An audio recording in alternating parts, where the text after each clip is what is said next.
Hey guys, Dara here. Welcome back to another.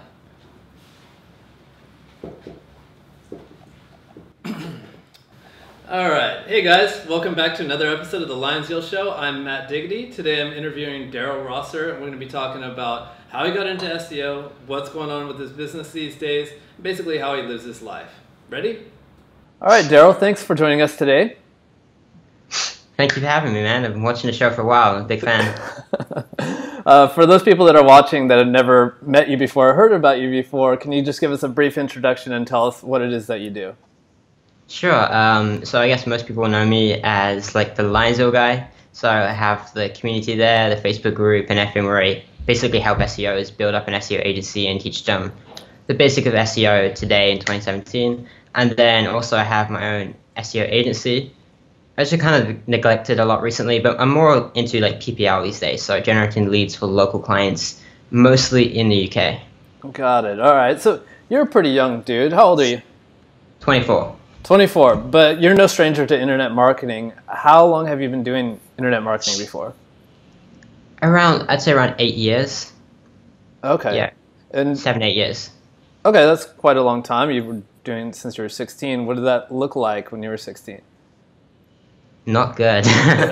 I mean, the first time I ever did it, I set up like one site, tried it for like 2 or 3 weeks, and was like, okay, this doesn't work, and quit. But when I actually got into doing it properly, this was 2009, 2010, I started actually doing this properly. And it was like this thing called CPA Lead. I don't know if you heard of it. Mm-hmm. But yeah, and it was just really spammy sort of stuff. It was like download these free cheats for whatever game and to complete like a survey to unlock it. And it would work really, really well back then, but it wasn't exactly a long-term business. Okay.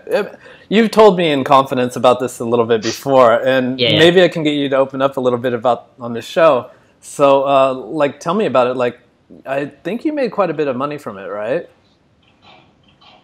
It could. So the thing with it is that one day it'd be insane, and the next day it'd be like nothing.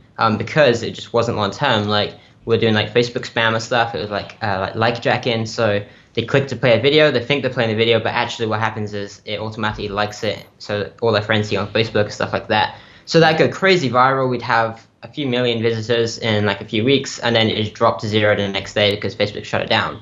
And from doing different things like that and non-Facebook viral type marketing stuff, we had some crazy days. So our best day was a Microsoft Point site, which was around $22,000 in revenue in a day, which is mostly all profit. We had very little cost except for about $2,000 a month in hosting.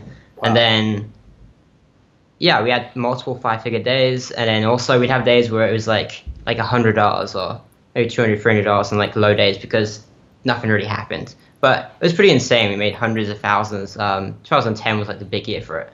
That's pretty wild for a 16-year-old. Did you cash out at the right time? Did you get out of there safe and clean? The opposite. Okay. So I started out when I was like 16, and I was making 3 to 5K a month on my own, doing this completely on my own. And then I'd already met this guy that did affiliate marketing, say a year, or maybe a couple years before that. And he was doing pretty well. Like to me, he seemed like a baller. He spent a lot of money, had like an American Express, like Centurion card, like the black card. Like I thought this guy was like balling. And he offered to put in like 20K into my business, which I didn't care about. I didn't need an extra 20K, but he offered to put that into my business and to like kind of advise me and help me grow it and scale it even more, which seemed like a no-brainer at the time. Why not? Mm. And I did that with him. We scaled the business quite a lot, mostly doing spammy stuff like I was already doing. And I turned 17 in 2010, I guess it is. And that's when we started the company then. And we grew it from me doing like 3 to 5K a month, depending on what was happening, to by the end of the year, our revenue was like nearly 800K. And I already forgot what the question was now. Oh, so what happened was he ended up, basically we had a big disagreement about money. We were spending it stupidly, and I was kind of annoyed that he was happy to spend it stupidly one way, and I wanted to take some money out to like insure my car, which is going to be a few $1,000s for some reason. It was ridiculously expensive. And he was like disagreeing with me about doing it, and we're just arguing about stuff, and then it all kind of got shook up all at this one time because of this one thing, and everything kind of came out all at once, and we ended up basically deciding to stop working together. And then one day, because I wasn't. Originally, we were working in an office together, and I didn't go in for a couple of days because all this stuff was happening. I wanted to go in and see him, and then like, I tried logging into like one of our GoDaddy accounts, I think it was, and like wouldn't work. Login wouldn't work. So okay, I'll just try to reset the password. Doesn't have an account in that email address. Tried checking like the bank, like nothing. Like he basically took everything. So I ended up, because I was kind of stupid and spent all the money that came in, I ended up with maybe about £10 in my bank account. Ooh, man. That's a rough lesson for a young kid to learn, but in some ways, are you kind of grateful that it happened then and not when the stakes are bigger when you're an adult? For sure, actually, it's one of the best lessons I got really soon. And now I think as a result of that, I was talking with Jonathan from PBN Butler about this recently. Like, because that sort of thing happens, you have such a massive appreciation of like money and results and everything when it starts coming back in again. And also, you think much more longer term because I don't want to lose it again. Like, I've already gone through that. I don't want it to happen again. Yeah, it makes a lot of sense. Yeah. I just had to say that. No, but yeah, I completely agree. And yeah, at least it happened early. And you have that gratitude now for sure. So you must have taken a break after that. That must have been pretty disheartening. So did you stop doing IM for a bit, or did you stay in it? No, I went straight and did the exact same thing again. Straight back into it. Pretty much from day one. As soon as I kind of realized that happened, it's like, okay, I need to do this again. I started off. I had no money, right? So I started off I developed some tools. It was like a Facebook plugin or a Facebook app or something like that, kind of spammy one we were using before. And I already built that when we were doing the Facebook app stuff. So I sold that for, I don't know, $30, $40, $50 each. I can't remember how much exactly. But I made about $1,000 off of selling that, which gave me some capital to kind of reinvest. I did that in like December, January. So straight away, basically, and raised a quick $1,000 from that. Then I started using that money to start building up more sites. And between like January to like March, April time, I guess, so the first 3 months of the year, like I made some decent enough money again. Nothing too insane, but maybe like $15,000 something. We had like a $4,000 a day from some Facebook like jacking spam again, and it got me started again a little bit. Okay, so between the time when you got knocked on your butt and then you got back on your feet again, like how long did that take? At the point where you're like, okay, I'm back in it. Less than a month, but good job, man. Then 3 months later, again after that, or like months later after that, it kind of went downhill again. Oh, sure. This is SEO, right? Yeah. Cool, man. Another question, a little bit off topic. Like, what would you say is your biggest SEO accomplishment? Go ahead and brag to me. Like, well, maybe it's in terms of like the hardest keyword you ranked for, the fastest you ranked, or like the most you made in a month. Like, go ahead and brag. I'm giving you permission. I don't, like, in terms of keywords I'm ranking for, nothing is that insane because it's all local stuff. So I've never ranked anything that competitive except for just like product names and stuff like that on a national level, which is about the most competitive I've ever really gone. I guess the coolest thing was my first ever client. So this was back in 2013, May, I think. And this client came to me, and I was convinced that I needed to sell him AdWords because I didn't know how to do SEO. But he was like, why don't we just do both? I was like, okay, I could do that, I guess. And I charged him like $1,000 a month initially, and it was maybe 2 or 3 weeks later, I think it was maybe 3 weeks, that he got him ranked number 1. He was on page 1 already, but like way down the bottom, like 8th or something. And we got him to position 1 in like 2 or 3 weeks, just from just a couple PBN links and some basic on-page tweaks. Damn, good job, man. Yeah, that had to feel good. And you probably thought, okay. That's why I got into this. Oh, nice, man. That's great. Great story. So I talked to you before about your affiliate/lead gen model. I thought that was super interesting. Do you care to like share with the audience like how that works and how to break that down? Sure. There's 2 different sides of it, I guess, or it's the same sort of thing. But basically, I'm working with companies, either local companies or national companies, mostly in the UK, to generate leads for them. And leads meaning like a phone call or like an appointment booked or something like that. And on a local level, it's just a local client. and maybe they'll be based in London or Manchester, whatever else, and they'll pay me, we'll agree something, maybe $50 or $100 a lead, and for every phone call I generate them, they'll pay me like $50 or $100 for that. On a national level, it's usually through an affiliate network or something, where I just find a network, find an offer through a network, and again, they have the same sort of payouts, way weaker though, so normally they'll pay maybe $20 or less per lead, but if you negotiate with them and do some good leads initially, then they'll always like, I've had it like doubled for me by doing that. And then what I'll do is I go and rank on a local level. So if I'm working with a plumber and I want to generate leads in London, then I'll just go rank for plumbers London. I then forward the leads over to this company, and then it'll pay me anywhere from like $50 to $100 or more per lead. So you take a national-based search. They're looking for national leads, and you just break it down to the local level and make it simpler, at least for ranking and at least for yourself, right? Yeah, pretty much. Okay, cool. For someone who would want to get started in this kind of thing, like how do you choose the niche? I like home improvement. I can't say exactly, like I don't know, just kind of playing around with it, but home improvement in general, I really like, especially sort of higher end stuff. So I'm going to generate a lead for a client. I want them to be making $10, $20, $30, $40,000 from every sale I get them, because then it's so easy to price the leads high, and also when someone searches it, it's pretty like direct response, right? Like if someone searches for a plumber in London, then they're looking for a plumber in London, and it's something like that where people are searching it, they're probably going to buy it. They're already interested by searching it. They're already showed some commitment. So it's just really easy to generate the leads, and obviously they're going to make a buttload of money off the back of it. So anything home improvement related is kind of my sort of niche. Makes sense. 100%. Okay, cool. And like right now, how much would you say of your total income is generated by this affiliate / lead gen model? As a percentage, like half of it, maybe a bit less these days. Damn, okay, so you're pretty darn involved with it. It sounds like it's a pretty cool strategy. Thanks for sharing it. It's cool. It's cool stuff. Yeah, cool.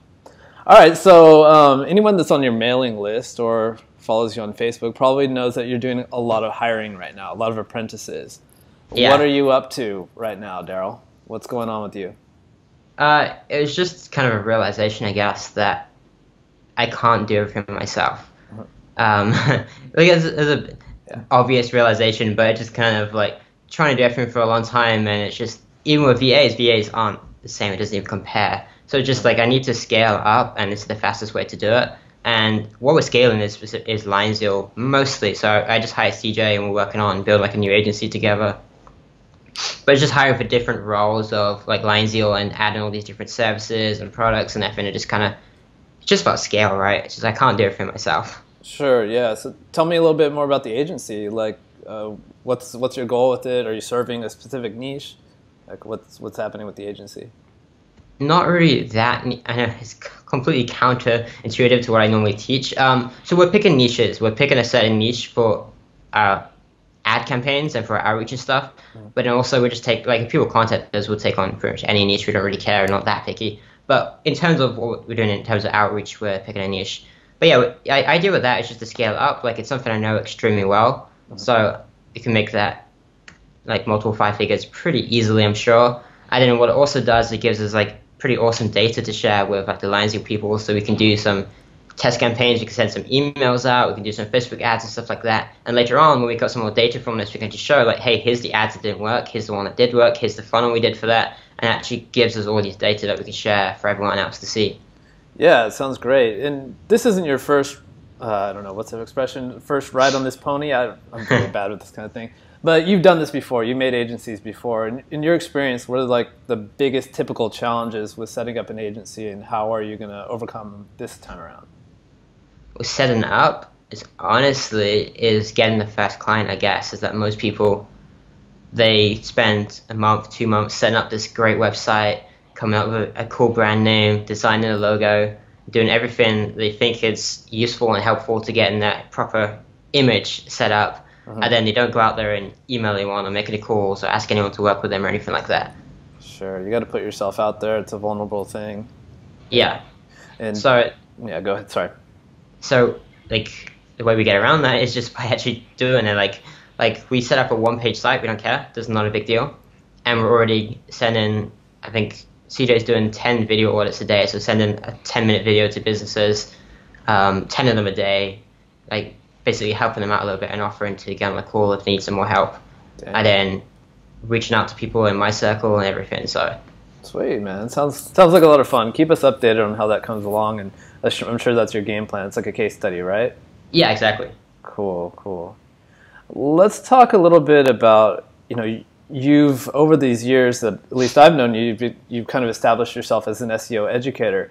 At what point in time did you tell yourself, like, I'm really enjoying this SEO stuff?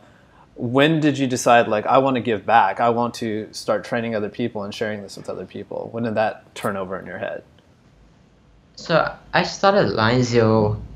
Originally, it was just a group. There was no blog or anything like that. It was maybe 2014. So 2013, I did okay. 2014, it started to actually work. Like, I cleared 6 figures that year, which is okay as a start. And I started like a little mastermind on Facebook. It was like, hey, I want to meet some people. Let's get some people together that are doing some SEO stuff and just kind of meet them and talk to them and stuff like that. So I started this group, and it was like 5, 10, 15 people. It was like tiny. I remember, and it was just a really tiny group that I just met some people in, and we just chatted SEO and stuff like that.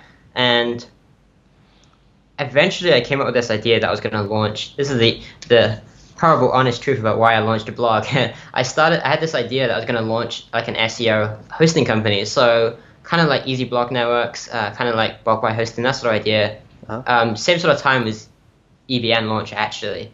Okay. And I had this idea. I was like, why don't I just go buy from all these different shared hosting companies and stick people on them? Like, it just made sense as how everyone was hosting even back then. And I never ended up launching it. I was working with a friend. It never ended up happening. But what I did do in the process of getting ready to launch it was start a blog where I shared some cool PBN ideas and hosting ideas and stuff like that. And people liked the blog, so I just kind of kept sharing stuff, and people kept reading it. So I just pretty much continued it, and I promoted the group from there, and the group started growing, and it's been pretty fast, right? Like, it went from 15 members to now like 12,000, like so fast. Yeah, that is true. And then, so educate me. So LionZeal's the group, right? And then Yeah. Scientific Rankings is the education product. Is that true? Yeah, so we have a few different products. Scientific Rankings is like the SEO training. So that's a $67 a month training where it's basically a community in Slack. And then we have a bunch of training videos, and we release like a brand new training every single month with a guest expert. That's like where we're doing most of our SEO training. And we also have like my agency training, Agency Immersion, which is like a high-end product, basically showing people how to build an agency, kind of like how I did it and how I recommend people do it today. Mm. And then LionZeal itself is like the blog, the group, and the show, and everything like that. And you've done SEO training yourself before. Like, I think you're involved in Marketing Inc., right? Yeah, I was one of the earliest students, yeah. That's very cool. Very cool. Good guys over there. And Yeah. okay, so what do you think is different about your course, or like Scientific Rankings, for example, than other courses? What have you added what have you tried to do differently? I'm trying to answer this without sounding egotistical or putting anyone else down. But the general idea is I'd say I'm pretty good at breaking stuff down in a way that people can actually understand it, whether they're advanced, intermediate, or beginner. I'd like to think I'm pretty good at breaking stuff down for people so they can actually understand it. So on top of that, so one part is just like I can break stuff down pretty well and people can understand it. The other part is that through the show and the group and everything like that, I've got a pretty good network now of SEOs that are like amazing at what they do. So I can bring on different people that not just like I'm pretty good at SEO, yes, but I'm not the best at everything. So I can bring on someone I can bring on my friend that's really good at foreign SEO. I can bring on a guy that's really good at outreach links. I can bring on a guy that's really good at PBNs. And I can bring on people that I think are the best at each of these different parts, and then have them teach what they know best. Yeah, it sounds like the best of both worlds. And I can attest to what you're saying. You are really good at breaking things down and putting it in a nice, easy to digest format. Your PBN guide's solid. Thank you. Solid, bro. Cool. Let's see. Well, you're putting out a lot of content. I mean, the podcast that you do is a lot. I mean, you have this course. How do you balance that with actually doing SEO? There's 2 parts, I guess. I keep saying that. One part is that like the podcast is like an hour a week. Like I record an intro, like maybe it takes me an hour and a half to do the whole episode. I have an editor that edits it, and it's not that time consuming in itself. but through jumping in a group and chatting with people and doing the webinars and stuff, it kind of adds up, I guess. So the second part is that I'm not doing that much SEO these days. Like, I have contractors and I hire people and stuff. Like, I don't do that much. Yeah. It was kind of a big realization for me this year, I think, that I don't need to be setting up PBNs and stuff. I was not setting up PBNs before I had contractors for that anyway. But it was kind of like I can step back more and more. Even like renting links, like you don't need to build your own PBN anymore. Right. You can, and it's good. Like when I started out, it was the big thing is I'm gonna build up my own PBN. I'm gonna have this asset. But now if I was starting over again, no way I would not build my own PBN. I'd just go rent some links. It's so much easier. I wouldn't wish PBN management on my worst enemy. It's hell. So I agree with you there. Yeah. Cool. Yeah, I mean, it makes a lot of sense. Just to want to give my 2 cents here, like what a lot of people don't realize is at a certain level in SEO, it becomes completely scalable and outsourceable. So, I mean, there's only so many niches you can get into, and there's only so much you can. You're not going to set up PBNs like you said, so it can be completely outsourced. So what else are you going to do with your time? You do what you love. You love teaching. I'm not really sure yet, but it's great that you found your passion through teaching and giving back. What about like who are you learning from yourself? Like what kind of blogs do you read, or are you currently in any courses or masterminds? In terms of SEO, not really in any courses, or I'm in my group, I guess is mine, but not particularly. There's no really specific blogs or anything I read anymore. Like, I just kind of get it. I don't know, it's just, I guess I've got a network now, right? So I'm just chatting with people all the time and just finding out what works. And just from Chile, just having a lot of friends that are doing this stuff. So we're always chatting and sharing stuff.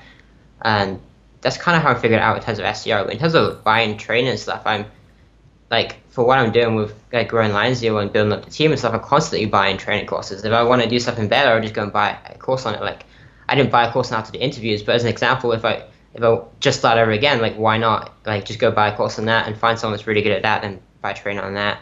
And like webinars is like, I sucked at webinars, and we go find someone that can teach me how to do webinars better. Like, Yeah, like it makes sense. It does make a lot of sense, 100%. Okay, cool. Here's a hypothetical question. Let's say you are going to be the headmaster of a school of SEO. What professors would you hire to teach it? Like, who do you think's teaching SEO well? You? That wasn't a setup, but thank you. Who else is teaching it? I guess like Viperchill, Diggy, awesome guys. Yeah. Who else do I listen? I don't really. I guess Charles has some pretty good stuff actually. Yeah. He lays it out pretty good. He's a bright kid for sure. Yeah. Who else do I follow? I don't really follow that many SEOs these days. That's it that I actively watch, I think. Okay, so we have Glenn, the dean of agency. We got Charles, the black hat director of SEO. Okay, got it. Okay, cool. Let's talk about your interviews, like the podcasts themselves. Like, yeah. I'm pretty interested in this question. At the beginning of the series, not trying to put you on the spot, but you're pretty shy, and I've seen you blossom into a very confident interviewer. Actually, pretty accomplished, and you ask really good questions now. What was that transition like? Like you said you didn't do a course, so you just tell me more about this transformation. So when I started off, I had no idea how to do an interview. There was no script. I don't script anything to this day. I just kind of hit record and just like, hey, how's it going? Welcome to the show. Let me make up some questions on the spot. So it was just kind of going for it at the beginning. And honestly, I can't feel the transition, so to speak. Like, it just kind of happened. I don't really know. People tell me that I'm suddenly good at it now, but I don't know why. It's true. But I can't, I don't know. I just practiced. Okay.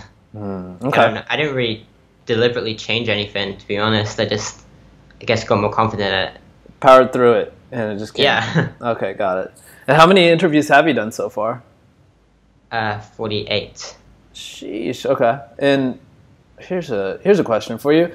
Out of 48 interviews, what do you think are the most common traits of the people that are, good at SEO and are crushing it, so to speak? Like, what do they have in common? What have you seen come up a lot? Interesting. I guess like the whole general sort of mindset stuff is the easy starting point, which is that everyone is kind of like a go-getter, right? Like I see the biggest difference between people that are doing really well and people that are like struggling is that most people I know that are doing well just get on with stuff. Like they have an idea, oh, I'm going to build this affiliate site. They don't spend 3 months studying how to do it the best way. They just go and build the site. And the biggest difference I see, especially when I hear their story, is that they just went out, they had an idea, just went and got shit done and just got on with it.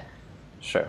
Yeah. In terms, I'm not sure what else. Like everyone kind of does different stuff. One guy will go out there and build a massive team, or interview a guy that had like 80 people working for him, and then another person that has like a bunch of contractors and does everything themselves. Aside from that, businesses is different. The types of businesses is different. How they monetize it is different. The work ethic is different.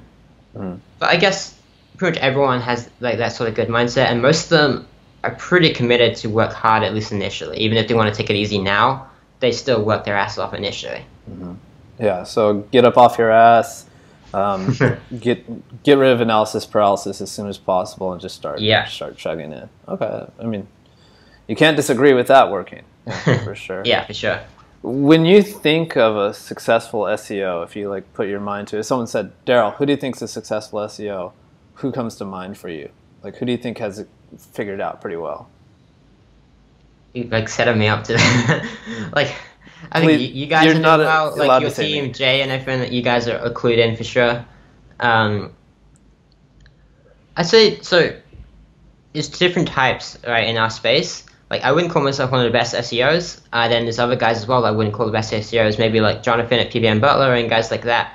But I'd say, like, some guys are very good at business and selling SEO and different stuff like that. And you can make just as much money, sometimes more in some cases, by being very good at the business side of things, not just the SEO. I think that's also, we sometimes get way too caught up trying to be amazing at SEO when you don't really need to be. You can just rent some links, buy some different services from different providers, and kind of sort it. So, I mean, not trying to read into what you say, but the ability to scale, right? Maybe leverage other people and play on what you're good at. It could be business or it could be ranking, whatever that might be, right? Exactly, yeah. You don't need to be the best at SEO, and you don't need to be good at sales if that's not your thing. Just find what works for you. Sure. I mean, yeah. Makes a lot of sense. Who haven't you interviewed that you would like to bring on? Still trying to convince Glenn to come on the show, Viper Chill. Yeah. I don't want to put him on the spot, though. I shouldn't have said that. But no pressure. Still trying to get him to come on. Yeah. Okay. Yeah, I'd like to see Glenn, too, for sure. Let's see. How about some rapid fire questions just related to SEO, maybe the future of SEO in general? Like, okay. What are you doing to rank these days? Like, what are your ranking tactics? Nothing insane. On page, PBNs, social signals, social profiles, more on page. Like nothing too crazy or unique. Yeah, sure. Well, I mean, that's what works, right? Yeah. Are you? What do you think about the future of PBNs? Do you think they're going to be around for much longer? Do you think we got some time on our hands? I mean, I guess the general concept can't really stop working because it's just sites that link to you, and we happen to own them. So I think it's transitioning more and more today, where it's become more about having real sites, basically, where like you have traffic and stuff on it, and some people even monetizing them and stuff. So no matter what, they're still going to be around. Like maybe over time they get more and more expensive to build up high quality ones, but they're still going to be around. It's just maybe not everyone's going to do it because it's going to become, in talking years and years down the line, it could become much, much more expensive to build up a legit site. But as of right now, they're still working pretty well. I'd say more expensive than when I started out, but it's working pretty well. Yeah, absolutely. And are you doing anything right now to future-proof yourself? You dabbling around into any outreach or anything like that? Not yet. I'd like to start playing around with outreach, but as of right now, no. I've been through, I have a friend that teaches it, Dan Ray, he teaches that stuff, and I went through his course, and it seems pretty interesting. But no, it's like a whole different thing to, like I'm really good at PBNs. I've kind of been doing this now for like 4 years, like I just get it. And then starting outreach seems like a completely different business and a completely different thing. It's like a different thing to learn. Yeah. How I feel about it is kind of like back in the day when GSA was the modus operandi for ranking, like who made money? The person running GSA or the person thinking about, okay, what's the next thing that's going to rank? It's the spammers that made the money, right? And when the shift happens, when GSA stops working, then we can worry about it and shift over. But no, it does. It's not saying to dismiss the idea of future-proofing yourself. It's always good idea for any business. Cool. Let's see. Which SEO software for you is a must-have? Like, if this software didn't exist, you'd probably quit SEO. Is there anything like that? Not particularly. I mean, just rank trackers in general, but Shit, yeah. Come on, yeah. that's about it. I'm trying to think. I don't really use much software for SEO. Not these days. Okay. All right. How about last November? We had our mastermind, right? Yeah. Chiang Mai. It's cool. What was your biggest takeaway from there? Add more recurring streams to what I'm already doing. So I was selling stuff that was one time and then switch it to recurring, and then scale, like building a team, and hence the big push for hiring the apprentices and scaling out the real team and stuff like that. Yeah, I think we could properly say that you're executing pretty well on this. Yeah, good job, man. Let's see. Let's talk about your life. Why Saigon? Tell us about living in, what do we call it? Saigon or Ho Chi Minh City? What's the right I term? say Saigon. I don't know. It's just easier to say. Okay, all right. So why do you live in Saigon? I just like it. So I was in Chiang Mai for 7 months, Bangkok for 3 months, and I don't know, it's kind of like a hybrid between the two, I guess. It's like bigger than Chiang Mai because it's a little bit too small and laid back for my liking. I still love the place, but I wanted something a little bit more happening and more crazy, but then not insane like Bangkok. They kind of mix between the two, and you also get like a lot of cool people here. You get the coffee shop culture, and honestly, I just have a freaking great setup. Like, I got a decent enough apartment. I got like, I don't know, it's just so easy to get around and do everything. Like, I like it. Yeah, this is my second time here. I think it's pretty freaking rad here. The meetup last night was great. Yeah, it's really fun. So let's see. So, where are you from in the UK? What city are you from? Town? My hometown is called Corby, which is a town of like 60,000 people. The county that's in, for anyone that doesn't know that, is Northamptonshire. Mm-hmm. Okay. And would you ever go back there? No. I mean, I go back to see my family for like a week or two. Okay. What about the But UK? Do you ever picture yourself moving back to Europe or the UK or anything like that? Maybe one day. Not in the next 10 years, but maybe one day. Okay. All right. So you must be like scouting around. I mean, you've jumped from Chiang Mai, Bangkok to Saigon. What country is next on your list to scout out? Is there anything interesting for you? To travel to, like a lot of places. Like I haven't even traveled Europe that much, really. Like, I want to go to Amsterdam in the summer and maybe some other places around Europe. Because, like, for some reason, like, it's on my doorstep almost, but I never really travel around Europe much. And I'd like to go to China at some point, Japan, definitely, South Korea, like, a lot of places that I still haven't been to. Yeah. Okay, well, there's plenty of time for that. You're just 24. Yeah. Cool. And I think anyone can say, there's no doubt about it, you're a really hard worker. You know, what is your motivation? Like, what is this all for? Because I like it, I guess. Like, yeah, I mean, I'm inspired by that. I'll see a story or something, or I hear someone, or like Ray Kroc, as an example, at McDonald's, when I heard his story that he was working until like the day he died. Some people think that, oh, that's awful, that poor guy. But I'm thinking, wow, that's cool. Like, I wish I found something that I love doing so much that until the minute I died, I'm still getting to do it, or wanting to do it, more importantly. That's inspiring to me. So after a certain point, like, my lifestyle can still improve, but as of like living in Southeast Asia, earning more money won't improve my lifestyle really at all. It just, like, I don't spend everything that I earn now because I don't need to. But it's just about just doing something I really enjoy doing, and the challenge, and like my gaming background and stuff. I guess I kind of like the challenge of growing something and doing new things. I don't know.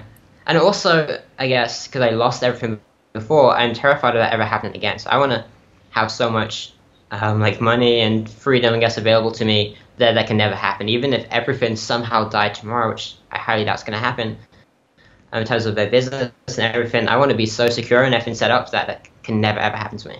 Yeah, I actually have that same kind of, maybe it's an emotional crutch. Pretty sure it's not an advantage, but it's like a fear, but it drives me as well. Like, what if this all vanished kind of thing? So it's kind of a motivator in itself, right? If you weren't doing SEO, what do you think you might be doing? Some form of online marketing, I guess, is kind of a cop-out, same sort of thing. But all right, some form, like Facebook ads and stuff is all really cool to me as well. Like I'm really into just marketing in general. So I mean, if SEO for some reason as an industry just vanished, maybe Google shut down and all the other search engines shut down tomorrow, I'd be looking into other advertising, and Facebook ads would be pretty good, or stuff like that. Yeah, there's many flavors of this, right? We got email marketing, FBA, dropshipping. Yeah, cool. So you're sold. You're doing something online. I love marketing. Okay. Yeah. Some kind of marketing online. That's cool. Now, at the LCT conference this year, we were doing like an Ask Me Anything session, and Holly Starks came up with a really good question. She just paused everything and she asked the other speakers, where do you see yourself in 5 years? What does that look like for you, Daryl? What's 5 years going to look like? I can't say. Obviously, I can't say for sure, but I mean, I don't know that well because it's such a long time. I guess the general sort of idea is having a decent sort of team that can handle a lot of the work for me, even though I'll still be involved in it. But I want to be kind of more of what I'm already doing today. So my position has become more and more about being the strategizer. And I love that I could just take on a project and come up with an idea and it just gets done. So I can map out a plan like, oh, I'd love to build up this new site, or I'd like to go buy this site and multiply the revenue or something like that. And I just map out the overall plan. It's like, okay, we're going to do content marketing here, we're going to do the SEO here, we're going to build an email list here, whatever.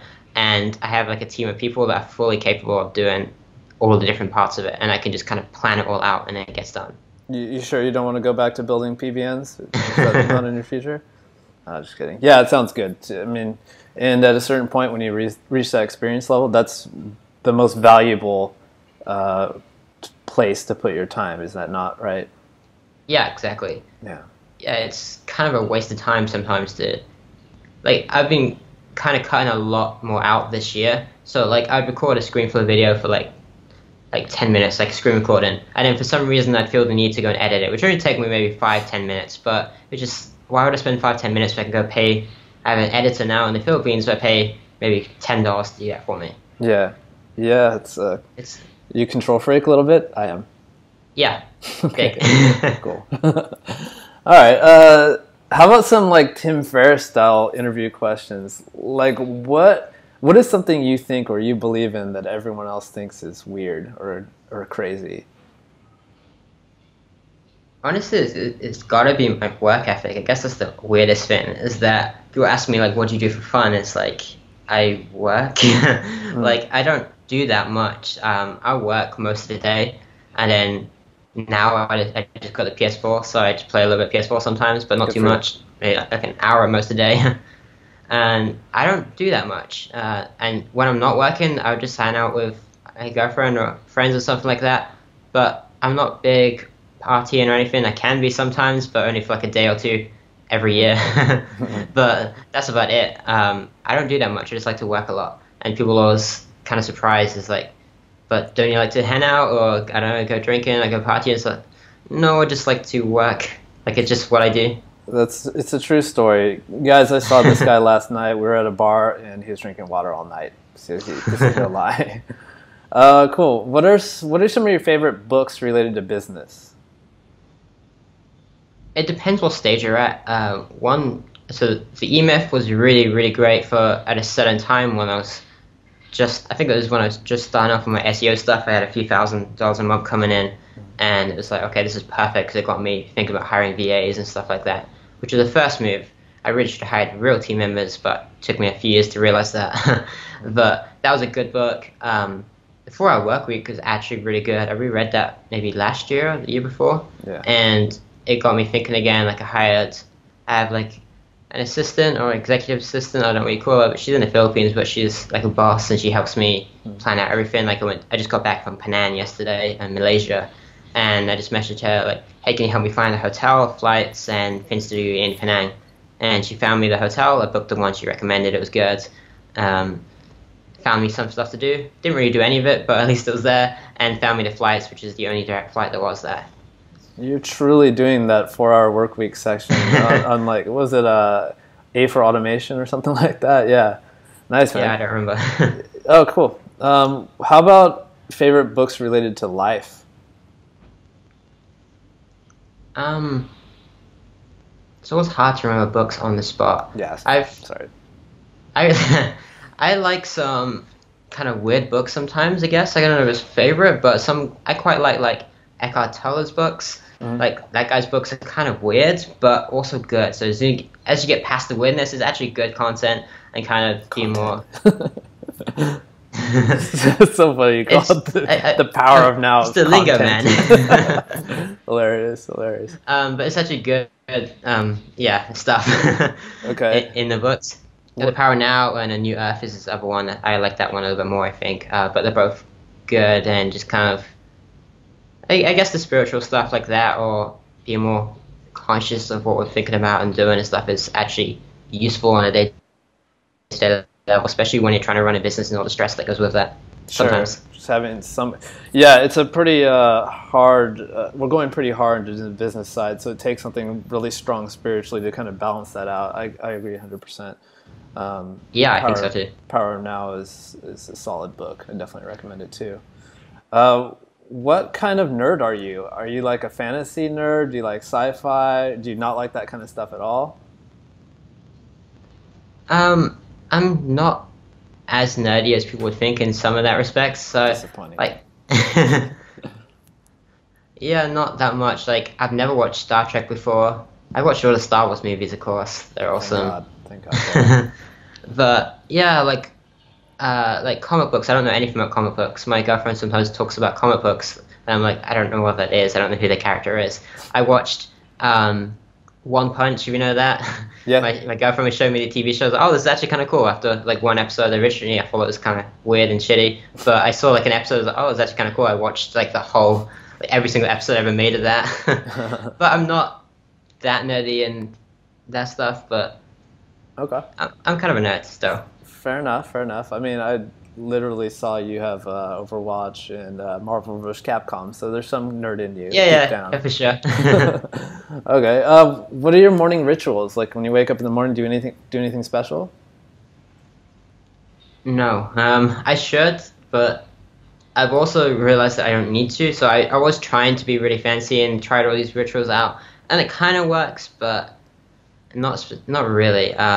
I'm kind of being lazy now, so I'm sleeping in till 10, 11, and then I get up, get showered, play on my laptop for a little bit, maybe do some work.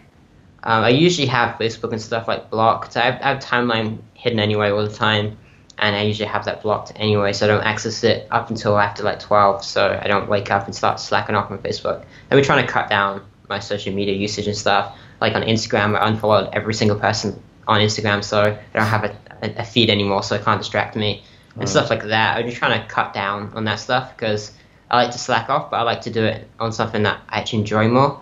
So I'm trying to cut down everything. Like wasting time on like Instagram or something is not really enjoyable. It's just something you do when you're bored or distracted. So I just getting rid of that stuff. But in terms of the morning, get up, shower, brush my teeth and stuff, play on my laptop a little bit, eat some food because I get the food delivered every day, and then head off to work at a coffee shop at like 2 p.m. Okay. All right. Cool. That brings me to a second question. Like, you just said you got your food delivered every day. It must be a pretty low cost of living here in Saigon. What would you say is the bare minimum to get by in Saigon? I don't know, like $1,200, $1,500 a month, I guess. That's maybe not bare minimum. Maybe it's lower than that. Maybe. Okay. Bare minimum depends on your standard, right? So I'm sure some people can get by in hundreds a month, but I just wouldn't recommend it. Okay, so how about the next level? Like, what income is required to pretty much do whatever you want and have food delivered to your apartment every morning? 2,000, 2,500 maybe. Dang, that's really good value for sure. Chiang Mai is about the same. Yeah, and that's why we're kind of hooked on these places, right? Yeah, it definitely helps. Yeah, cool. If you could go in a time machine and go back and give little Daryl some advice, what would you tell to little Daryl? How little? Daryl is 14 years old, and no. Let's say the 16-year-old Daryl that's starting to get mixed up in internet marketing. Okay, I have kind of, like, in one way, like, I'd give some advice on building something bigger, because when you're 16, like, I could spend 8 years on some big project before I took off, and I'd be where I am today, but I'd probably be further ahead because it was a longer term thing I built up over 8 years.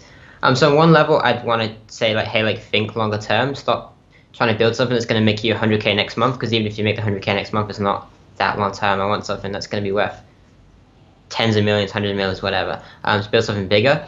But then on another level, that, like, it kind of turned out okay, so I don't want to screw it up. Yeah, right. Like, you could have caused a paradox in this situation and never made anything of your internet career if you didn't have that failure. So Yeah. Yeah, you grew out of it for sure. But I completely agree. Go with something scalable and long term. Yeah. Cool. Any last parting words for your audience? Anything, advice you want to give them, or maybe a pitch or something? No, if they want pitch, they know where to go. Like, I do enough of that just every day in my emails. No, I mean, I try not to sound cliche, because everyone always, the last advice is always cliche, and it's pretty much impossible not to be, because that's all you can think of on the spot like that. Sure. But the general idea is that, I guess the concept could be that one realization I made that makes me a lot more money is just by, like, asking more people for money and putting more offers out there and just doing stuff that's going to make you money. So cut everything else. This is why I'm not against building a PBN. It's still a cool idea, but I'm encouraging people not to, because you spend like 80% of your time building a PBN, which isn't what brings in the money. You make the money from ranking the affiliate site, so you make the money from selling to the clients.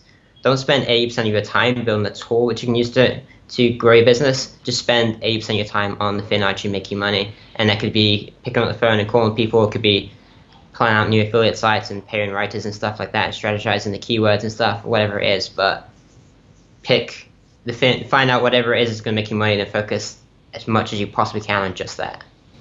100%. Great words of advice. Well, I just want to say it's been an honor to be in this seat and asking you questions, and thanks for sharing. I'm sure your audience is very thankful too. And yeah, let's go have a good night tonight in Saigon. Thanks, man. Yeah, it's been really fun. All right. Peace.